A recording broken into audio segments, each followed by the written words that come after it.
लोग आदरणीय शारीय जी से मेरा निवेदन है कि इस अवसर पर ब्रह्मण्य जागरण के लिए हमारे पूर्वज परशुराम जी, जिनकी गाथा का न केवल इस लोक में 14 भुवनों में और 3 लोकों में जिसका वो किया गया है वर्णन, ऐसी दिव्य विभूति के सामर्थ्य और शक्ति का प्रभाव हम जैसे लोगों पर पड़े, ऐसा मैं आदरणीय शारिया जी से निवेदन करता हूँ कि अपने विचार उस हम लोगों के बीच में प्रस्तुत करें ताकि समाज में संदेश जाए। शंभो। बोलिए परशुराम भगवान की जय।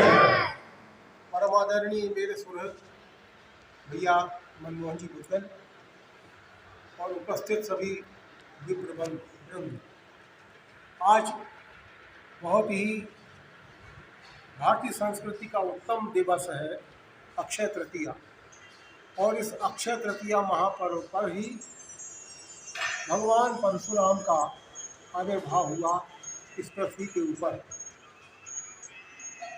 ये उस समय की बात है कि जब अनेक प्रकार से क्षत्रियों का आतंकवाद इस पूरे विश्व में छाया हुआ था। यज्ञीय कर्म और भारतीय संस्कृति विनाश के कगार पर पहुंच गई थी। तो भगवान परशुराम का महाराज जमदग्नि और रेणुका जी के संयोग से इनका जन्म हुआ।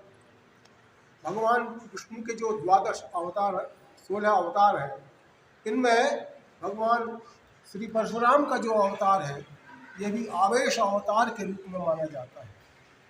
भगवान श्री राम और भगवान परशुराम, इन दोनों का 12 कला से भगवान श्री राम का अवतार हुआ और 4 कलाओं से भगवान परशुराम का अवतार हुआ। उन्होंने एक हाथ में शस्त्र रखा और एक हाथ में शास्त्र रखा। ब्राह्मण को शास्त्र का अध्ययन करना सबसे पहला कर्म है, और उसके बाद में यदि शास्त्र के द्वारा समाज की उन्नति नहीं होती है, समाज में विसंगति पैदा होती है, शास्त्र से अगर कोई नहीं मानता है, तो फिर हाथ में शस्त्र लेकर के उसका निदान किया जाना चाहिए। ये भगवान परशुराम के जीवन वृत्त से हमको शिक्षा मिलती है। माता पिता के इतने बड़े भक्त, पिता के भक्त, और विप्र समाज के लिए अपना संपूर्ण जीवन लगाने वाले ऐसे भगवान परशुराम का आज हम जन्मोत्सव मना रहे हैं।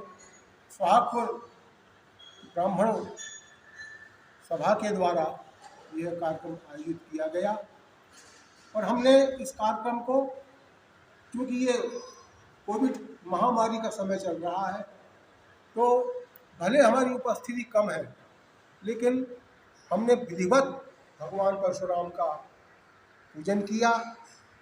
परशुराम जयंती का विधिवत जिस ढंग से हम मना सकते हैं, उस ढंग से हमने पूजन करके मनाया। टोटल हमने डिस्टेंस का पालन किया, सब लोगों ने मास्क लगाए हुए हैं, और इसके बाद में किसी प्रकार का कोई इसमें ऐसा देखने में नहीं आया कि मन में कोई हमारे भय हो या मन में हमारे किसी प्रकार की कोई आशंका हो, क्योंकि भगवान के चरणों में हैं, हम भगवान की शरण में हैं, और भगवान से प्रार्थना करते हैं परशुराम जी से कि इस पूरे विश्व पर जो विपत्ति छाई हुई है, इस विपत्ति का निराकरण आप करें, सारा संसार फिर से विधिवत सुखी हो। हमारे परम आदरणीय मुदगल जी का जो बोध वाक्य है कि सर्वे भवन्तु सुखिनः सर्वे सन्तु निरामया सर्वे भद्राणि पश्यन्तु माँ कश्चित् दुःख भाग् भवेत्, ये जो सार्वभौम प्रार्थना है, इस प्रार्थना के द्वारा हम भगवान से प्रार्थना करते हैं, सब सुखी हो, सब निरोग हो, सब अच्छा ही अच्छा देखें, सब कल्याण की भावना से मैं सबकी दृष्टि हो, और कोई भी व्यक्ति संसार में दुखी ना हो। अस्तु अस्तु।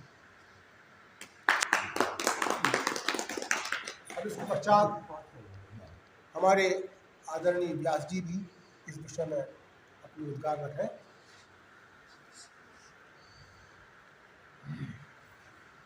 भगवान परशुराम अपने पिता के बहुत बड़े भक्त थे।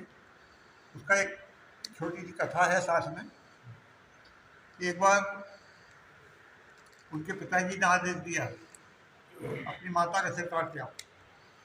और परशुराम जी ने 1 मिनट की देर नहीं लगाई, अपनी माता के सिर काट के लाके पिताजी के चरणों में रखा। लेकिन पिताजी ने भी उनकी माता को पुनर्जीवन दान दिया, लेकिन उनकी पितृभक्ति जो है वो अकथनीय है। बाकी उनकी जो जीवन के ऊपर सहारिया जी ने प्रकाश डाली है, उनकी पितृभक्ति के कहीं दूसरा उदाहरण नहीं मिलता। बोलो परशुराम भगवान जय। और हमारे अनुज श्री सहारिया जी छोटे श्री अरविंद सहारिया जी। अरविंद सहारिया जी आपसे कुछ इस विषय में अगला एक आदरणीय सहारिया जी। गुरु परशुराम भगवान अने की जय। आज बड़ा ही सुंदर और महापर्व है, ब्राह्मणों के स्वाभिमान का पर्व है। और आज भगवान परशुराम जी की जयंती है। हमने शासन के जो नियम है, जो प्रोटोकॉल हैं, उसके अनुसार ही आज यह कार्यक्रम संक्षिप्त रूप में यहाँ आयोजित किया। और भगवान परशुराम जी के जो जीवन चरित्र में कुछ विशेष जो घटनाएं हैं, उनके द्वारा जो ज्ञान उपदेश हमको दिए गए हैं, हम उनका अपने जीवन में पालन करें। हम सभी ब्राह्मण संगठित रहें और ऐसी कोरोना जैसी महामारी में हम घर में ही रहकर नित्य प्रति भगवान का भजन करें। जड़ी बूटियों से मिश्रित हो जो धूप है, उसको हम यज्ञ के रूप में हवन करें, जिससे वातावरण शुद्ध हो, पवित्र हो। यही आज इस परशुराम जयंती के अवसर पर हमारा संदेश है। जय श्री परशुराम। जय श्री परशुराम। आदरणीय पंडित मनमोहन जी मुदगल आपके सामने कुछ बताने जा रहे हैं परशुराम जी के बारे में।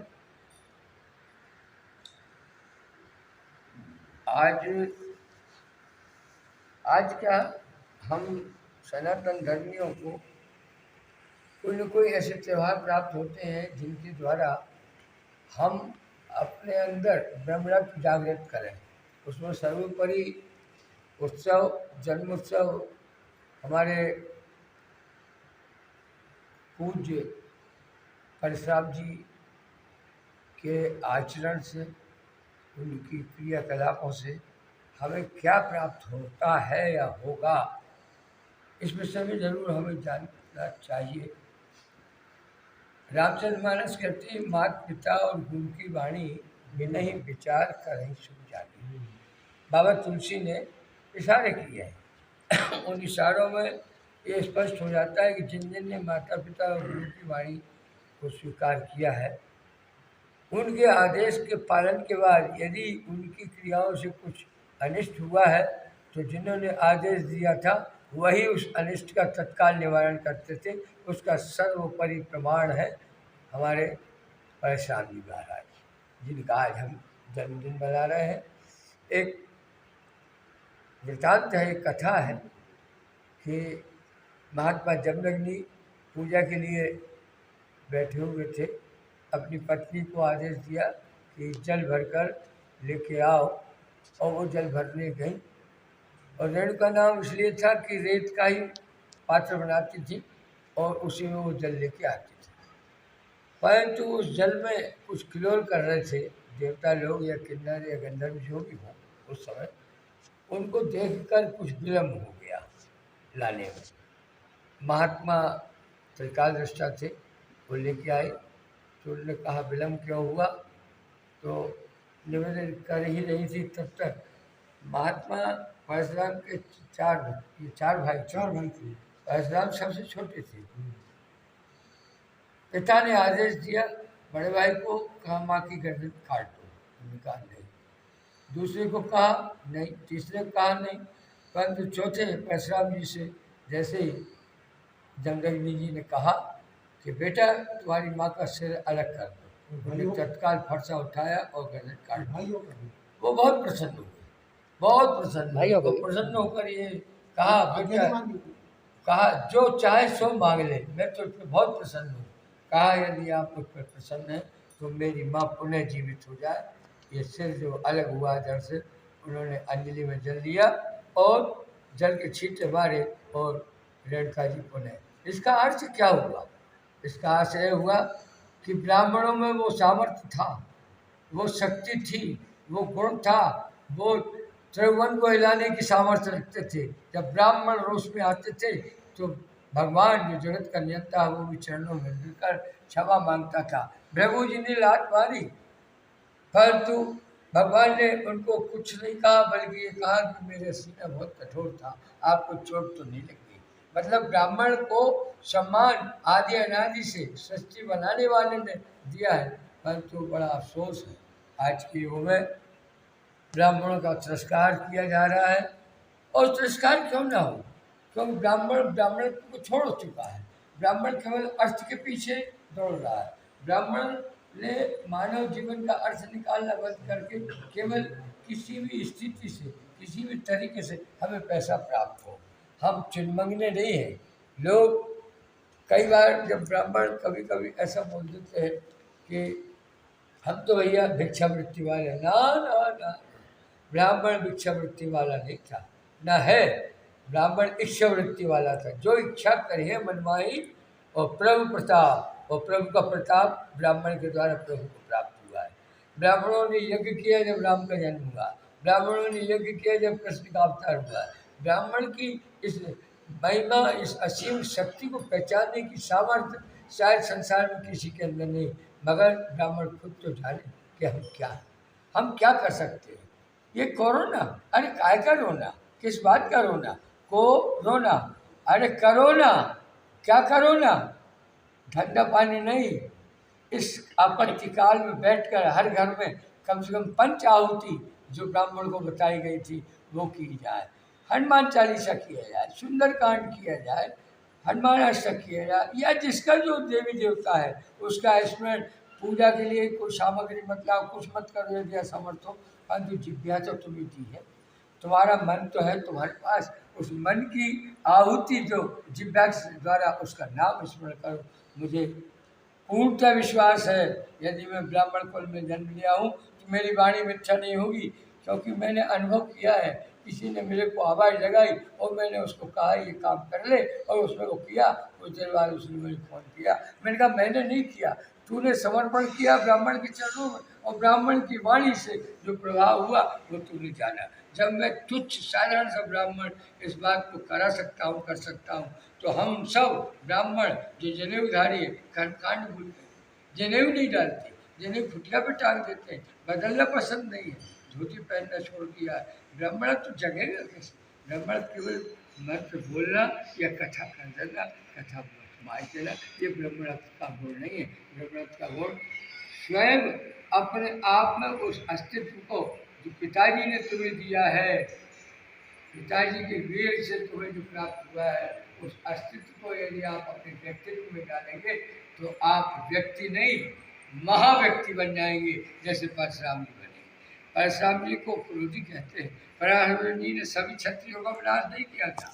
लोग जो अर्थ लगा देते हैं कि परशुराम जी ने 21 बार क्षत्रिय विहीन किया, ना, क्षत्रिय विहीन होती तो राम कहाँ से पैदा होते? और राम थे, राम क्षत्रिय कुल में पैदा हुए। अरे उन क्षत्रियों का विनाश किया है वंशी कार्तवीर अर्जुन, जो इनका मौसा था, रेणुका की बहन का पत्नी था, ऐसा कथा आती है। सगा मौसा था, उसने अपने बल पौरुष और उसका अहंकार घमंड करके नंदा जी को भी रोक लिया था। अनेक प्रकार की घटनाएं दुर्घटनाएं करना शुरू कर दी। एक बार क्या हुआ, परशुराम जी की तपस्या में गए हुए थे और उसने आकर जमदग्नि जी की गाय गौ माता को जबरदस्ती छुड़ा के ले जाने की कोशिश की। उन्होंने रोका तो उनकी गर्दन काट दी और वो मृत हो गए। तो परशुराम जी वहाँ से लौट कर देखा, अरे माता ने सब बताया, अरे ये कैसे हुआ। कहा तुम्हारे मौसा जो है उन्होंने आकर गाय मांगी थी हमें जी ने, उन्होंने आकर ऐसा किया। उसी समय परशुराम जी ने शास्त्र को रख दिया, शास्त्र के नियम और कानूनों को सुला दिया और कहा कि ब्राह्मण के पास तेज रूप एक फरसा है, मैं ऐसे कुकर्मी अनिष्टकारी व्यभिचारी लोगों का इस धरती से समापन करूंगा। और संकल्प लिया और जहाँ जहाँ ऐसे कुकर्मी पापी क्षत्रिय थे उन सबका विनाश किया। उसके बाद वो शांत कराया भगवान भोलेनाथ ने और फिर वो मद्राचल पर्वत, मद्राचल है ना, पर्वत का नाम मद्राचल है, मद्राचल पर्वत पर तपस्या करने चले गए। तो इससे क्या निकलता है, ब्राह्मण के पास दोनों चीज़ों चाहिए। ब्राह्मण नपुंसक नहीं, ब्राह्मण वह पुरुषार्थी पुरुष है जो दिव्य अग्नि में चरु से उत्पन्न उस शक्ति को उत्पन्न करके रानियों को खिला दिया और संतान पैदा हो गई, अर्थात ब्राह्मणों का पौरुष था वो। यदि ब्राह्मणों में पौरुष नहीं होता तो राम का जन्म नहीं होता, दशरथ जी निपुते रह जाते। परंतु हमें गर्व है, हमें गौरव है कि हम उस कुल में, उस खानदान में, उस वर्ण में पैदा हुए हैं जिस वर्ण के द्वारा राम का जन्म हुआ, कृष्ण का जन्म हुआ। परंतु अफसोस वही होता है कि हम केवल अर्थ के पीछे दौड़ना शुरू कर गए हैं और अर्थहीनता मानव को अर्थविहीन कर देती है। आज देखो कोविड में करोड़पति के बच्चे डले हैं, करोड़ों रुपए लगा रहा है, उसके बाद भी लाश लेके घर आ रहा है। इसके बाद इसका मतलब वह जड़वत अर्थ काम का नहीं है। चेतन अर्थ, मानवीय चेतना का अर्थ यदि हम समझना शुरू कर दें और घर घर में एक जोत जला दें कि आपको आज से संकल्प लेना है, यदि हमने परशुराम जयंती मनाई है तो हर घर में कम से कम एक 10 मिनट तो कपूर है, घी है, ऐसा सुना है। साइंस ने भी सिद्ध कर दिया है कि 1 तोला घी से 1 टन ऑक्सीजन बनती है। यदि गाय का शुद्ध घी है, मैं नहीं कह रहा, आप गूगल पे निकाल के देखिए, 1 तोला शुद्ध घी की आहुति अग्नि में डालोगे तो 1 टन, कम से कम 1 टन ऑक्सीजन का उत्पादन होगा। परंतु हमारे यहाँ क्या कहें, जब ये सब खत्म हो गया तो कोरोना हमारे ऊपर आ गया।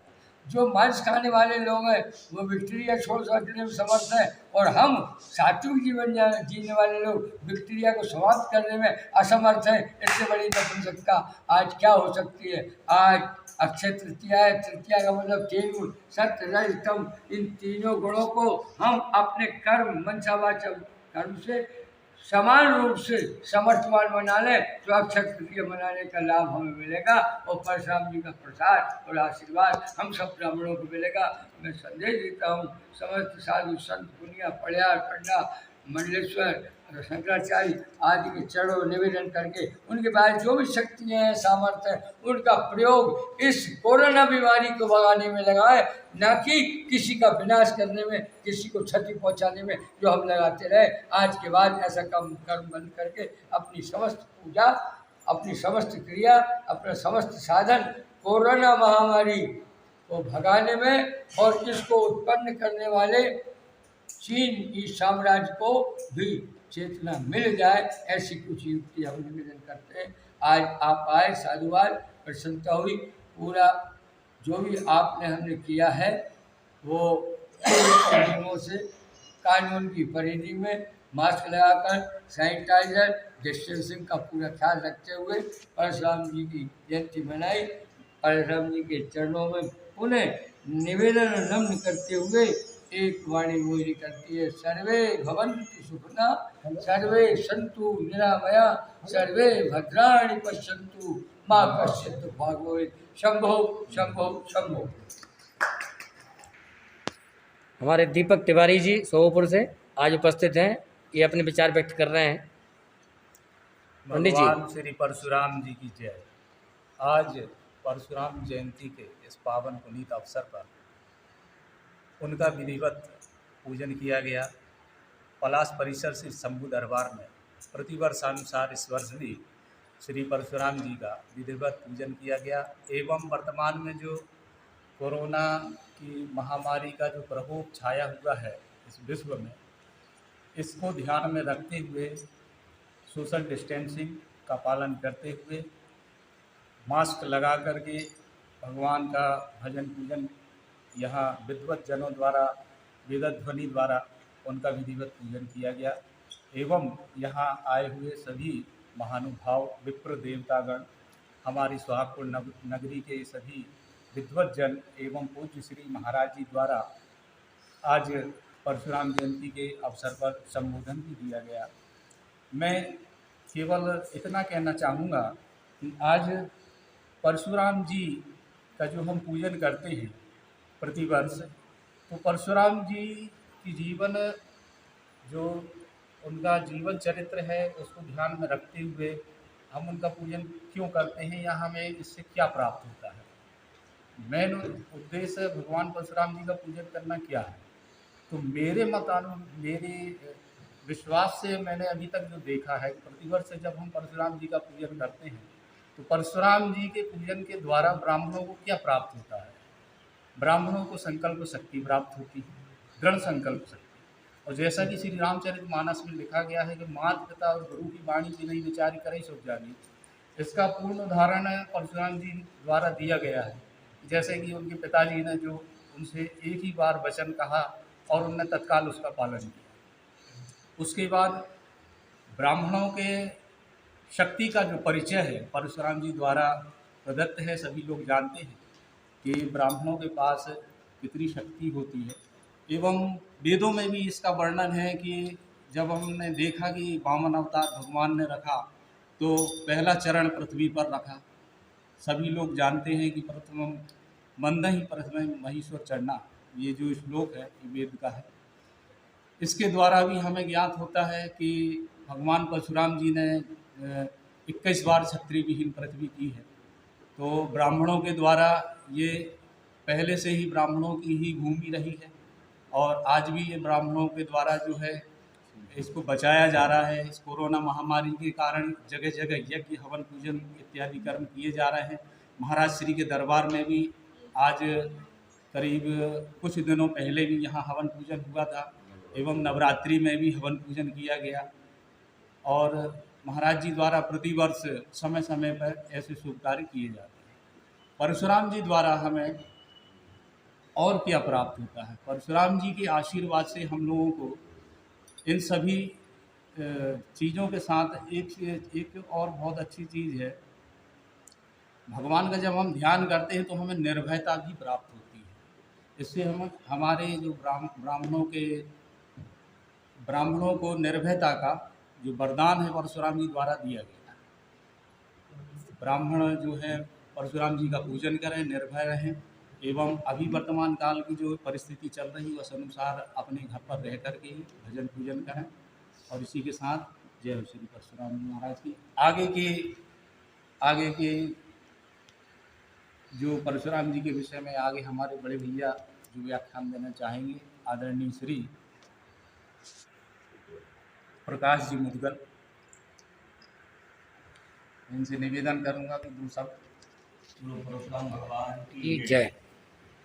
आज परशुराम जयंती का ये शुभ अवसर श्री शंभू दरबार कैलाश परिसर में पिताश्री मेरे गुरुवर सम्मानीय पूजनीय सहारिया जी, छोटे सहारिया जी, परम श्रद्धे फूफा जी मेरे व्यास जी जो हैं, आदरणीय चाचा जी, भांजे और जो भी यहाँ सीमित मात्रा में लेकिन अपनी सोच को बहुत बड़ी और असीमित रूप में रखने वाले सभी ब्राह्मण विप्रजन, मैं उन सबका हृदय से वंदन अभिनंदन करता हूँ।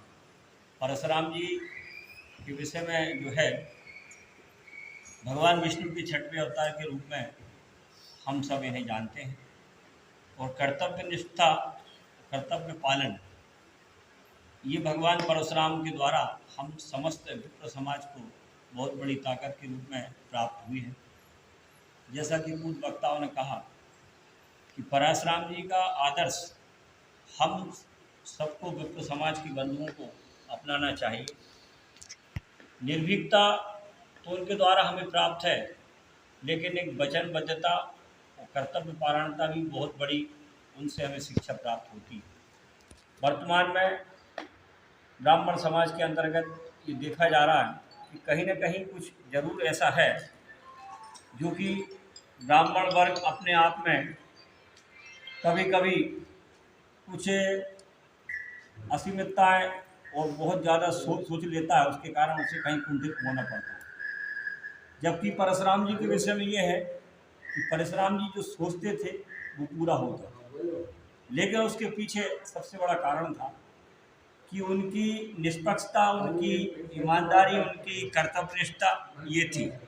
तो ये हमें आज विचार करना होगा कि कहीं न कहीं कमी है और उस कमी को दूर हमें करना चाहिए, जिससे कि जो उनके विचार थे, जो उनकी शैली थी, जो उनकी अवधारणा रही है, वो सब हमारे अंदर जब ही प्राप्त हो सकती या कर सकते हैं हम, जब उनके विचारों को हम अपने अंदर आत्मसात करें। और आज ये परशुराम जयंती मनाने का मुख्य उद्देश्य ये होता है कि ब्राह्मण अपने कर्म और अपनी योग्यता को हमेशा पहचान के चले और अपनी गरिमा में अपने स्वाभिमान को बरकरार रखे। अभिमान और अहंकार न, स्वाभिमान आवश्यक। फर्क है अहंकार और स्वाभिमान में। व्यक्ति एक सम्मान पूर्वक समाज के अंदर अपना, और ब्राह्मणों का तो रहा है, ब्राह्मण हमेशा सम्मान का पात्र रहा है अन्य वर्णों में। तो आज भी हम चाहते हैं कि ब्राह्मण ऐसे कर्म, ऐसे कृत्य करें कि अन्य वर्ण के लोग उसे उसी स्वाभिमान और सम्मान की दृष्टि से देखें, क्योंकि निश्चित कहीं न कहीं कुछ गिरावट है जब तो ये चीज़ें आज सब चीज़ें कहने में आती हैं और देखने में आती हैं। परशुराम जयंती के अवसर पर मैं इतना ही कहूँगा कि समस्त ब्राह्मणों को जो एक दिनचर्या और चरित्र बल की जो प्रधानता है वो बनाए रखना चाहिए, और जो करने योग्य वो करना चाहिए, जो नहीं करने योग्य वो नहीं करना चाहिए। आज समाज में कुछ गंदगियाँ ऐसी फैल गई हैं, होता है कि चार लोग मिलते हैं तो निश्चित एक व्यक्ति के द्वारा उन विसंगतियों को दूर करें और कर्तव्य और निष्ठा के साथ हम परशुराम जयंती जैसे आयोजनों को हम मनाएं, और तभी ये जयंती का मनाना हम सबके लिए सार्थकता सिद्ध होगा, ऐसी कामना करता हूँ। आज यहाँ उपस्थित, चूँकि ये कार्यक्रम प्रतिवर्ष काफ़ी बृहद रूप में होता है, लेकिन चूँकि वर्तमान में महामारी कोरोना वायरस की फैली हुई है और ये विपदा हमारे देश और पूरे विश्व में फैली है, तो निश्चित कुछ शासन की गाइडलाइन और कुछ नियम हैं, उन नियम को हमें पालन करना है और करना चाहिए। इन्हीं सब बातों को ध्यान रखते हुए बहुत सीमित लेकिन सोच में असीमित और बहुत बड़ा सोच बना यहाँ बैठे लोग आज हम परशुराम जयंती हमने मनाई। आने वाले सभी जो ब्राह्मण विद्वज्जन यहाँ पधारे, उन सब का आज की उपस्थिति के लिए मैं बहुत बहुत यहाँ आभार प्रकट करता हूँ कि जब भी ऐसे आयोजन हों तो आपकी उपस्थिति हमारे बीच बनी रहे। इन्हीं आशाओं कामना के साथ जय जय श्री परशुराम। जय परशुराम।